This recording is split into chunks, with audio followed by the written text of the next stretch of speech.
আসসালামু আলাইকুম রহমতুল্লাহি ওবরকাতুহু। সম্মানিত দর্শক, বাংলাদেশের রাজনীতিতে এখন অদ্ভুত সব ঘটনা ঘটছে। এই রাজনীতির যে ঢেউ, এই ঢেউ স্বাভাবিক নয়। অন্য সময়তে আমাদের পদ্মাতে যে ঢেউ হয়, কক্সবাজারে যে ঢেউ হয়, কিংবা ধরুন কুয়াকাটাতে যে ঢেউ হয়, সেগুলোর একটা স্বাভাবিকতা আছে। যারা নদীর পাড়ের মানুষ, পদ্মা তীরের মানুষ, তারা জানেন। যারা কক্সবাজারের মানুষ তারা জানেন যে কী ধরনের ঢেউ হয়।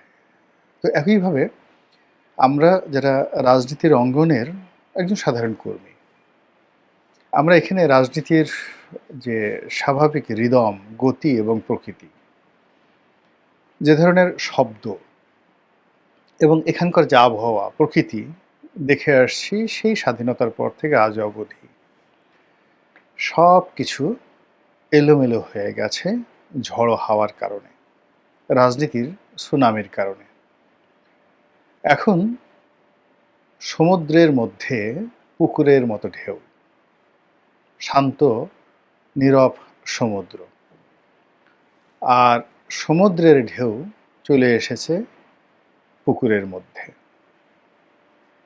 আর পদ্মার যদি ঢেউ ধরেন আপনি, পদ্মা মেঘনা যমুনা, তাহলে এই ঢেউয়ের সঙ্গে আপনি তুলনা করতে পারেন আটলান্টিক মহাসাগরের সেই যে ভয়াবহ ঢেউ, কিংবা বারমুদার ট্রায়াঙ্গেলে যে ভয়াবহ ঘূর্ণিপাক হয়, সেই ঘূর্ণিপাক যদি অল অন এ সাডেন আমাদের মাওয়া ঘাটে এসে যায়, তখন ও দৃশ্য দেখে পদ্মা পাড়ের মানুষ, মাওয়া ঘাটের মানুষ, কিংবা পাটুরিয়া ঘাটের যারা মানুষ, তারা প্রথমত জ্ঞান হারিয়ে ফেলবে, মুহূর্তের মধ্যে জ্ঞান হারিয়ে ফেলবে। কিংবা আপনি ধরুন পুকুর, আপনার বাড়িতে একটা পুকুর আছে, সেই পুকুরের মধ্যে হঠাৎ দেখলেন যে সকালবেলা উঠে এমন ঢেউ হচ্ছে, এবং সেই ঢেউ কক্সবাজারের তীরে আছড়ে পড়া যে ঢেউগুলো আপনার পুকুরের মধ্যে হচ্ছে সকালবেলা, আপনি প্রথমত পাগল হয়ে যাবেন।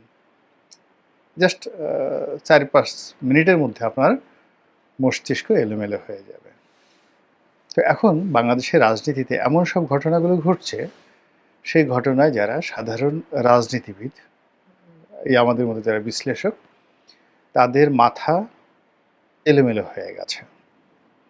যারা খণ্ডকালীন নয়, পূর্ণকালীন রাজনীতি করেন এবং আগামীতে মন্ত্রী হবেন, এমপি হবেন, এরকম যারা স্বপ্ন দেখেন, তাদের বলতে গেলে একেবারে ধৈর্যহারা তারা হয়ে পড়েছেন। তো এরই কিছু নমুনা ঘটছে পথে, ঘাটে, মাঠে। এমনকি সন্ত্রাসী, চাঁদাবাজ, মাস্তান, আমরা তাদেরকে দেখলে একটা সময় খুব ভয় পেতাম। মানে চাঁদাবাজ মানে অন অ্যাভারেজে আমাদের চেয়ে একটু লম্বা বেশি হবে, হাত পেশি ভুল হবে, রুক্ষ, তারপরে শেষে গায়ে শক্তি থাকবে, চাকু থাকবে, পিস্তল থাকবে, কর্কশ ভাষায় কথা বলবে।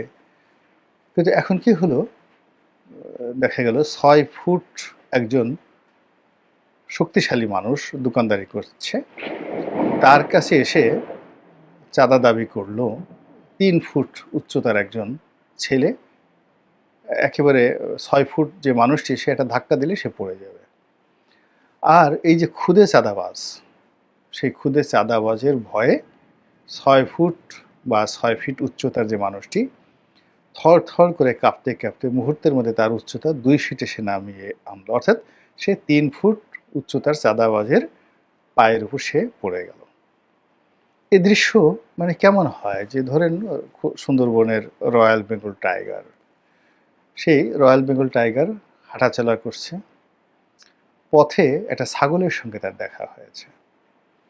তো ছাগল জিজ্ঞাসা করলো, কি খবর বাঘ, তোর এত বড় সাহস, তুই আমার সামনে দিয়ে যাচ্ছিস, সালাম নাই কালাম নাই, এটা কি ধরনের কথা?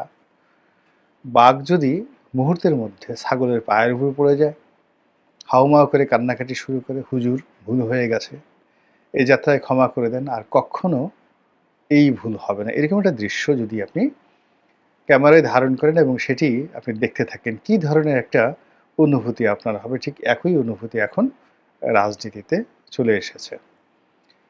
শেখ হাসিনা যখন ক্ষমতায় ছিলেন তখন মনে হতো যে আর বোধহয় বাংলাদেশের রাজনীতিতে শেখ হাসিনার বাইরে কেউ আসবে না।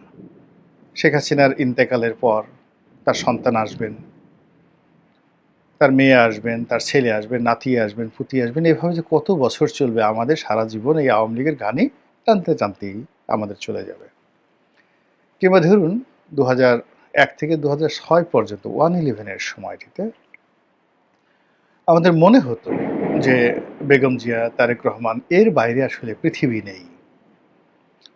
হারিস চৌধুরী, মোসাদ্দেক আলী ফালু এর বাইরে আসলে কোনো ক্ষমতাধর লোক নেই। ওনারাই সবকিছু। পৃথিবীতে যদি শক্তিশালী কোনো ভবন থাকে, ওটা হোয়াইট হাউস নয়, কিংবা ওটি এলিসি প্রাসাদ নয়, বাকিংহাম প্যালেস নয়, কিংবা ১০ নম্বর ডাউনিং স্ট্রিট নয়। ওটি হলো আমাদের হাওয়া ভবন।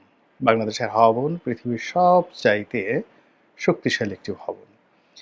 কিন্তু ১/১১ যে বাতাস, সে বাতাসে সব কিছু তছনছ হয়ে গেল।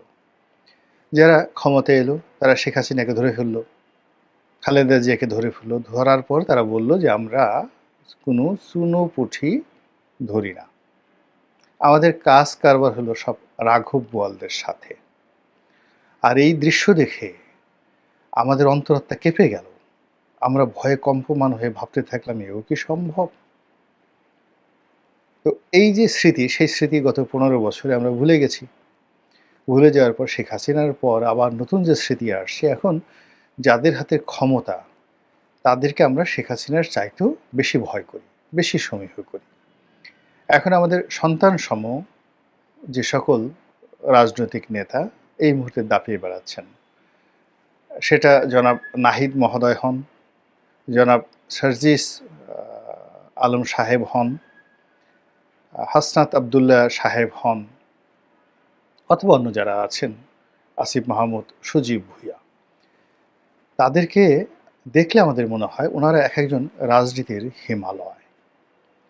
কিসের জিয়াউর রহমান, কিসের বঙ্গবন্ধু, তারা এই বাংলাদেশে কিছুই ঘোড়ার ডিম করতে পারেননি। এই এখন যারা রাজনীতির মহিরুহ, তারাই এই দেশের স্বাধীনতা এনেছেন, তারাই দেশটি চালাবেন, এবং তাদের কথায় আমরা লেফট রাইট করব, ডানে ঘুরব, বামে ঘুরব। তারা যদি বলেন গার্ড সাবধান, আরামে দাঁড়াও, আমরা আরামে দাঁড়াবো, মানে চেগাইয়ে দাঁড়াবো আর কি। গার্ড সাবধান, হুঁশিয়ার, অ্যাটেনশন, অমনি আমরা একেবারে চেগানো অবস্থা থেকে দুই পায়ের মধ্যে যে ফাঁক, সেই ফাঁক বন্ধ করে আমাদের দু পা দিয়ে অন্ডকোষ চেপে ধরে দাঁতে দাঁত লাগিয়ে আমরা এমন অ্যাটেনশন নিয়ে তাদের দিকে তাকাবো, মনে হবে যে পৃথিবীতে সমস্ত চাঁদের আলো, সমস্ত সূর্যের আলো সেই আমাদের যারা কমান্ডার তাদের মুখের উপরে আপর্তি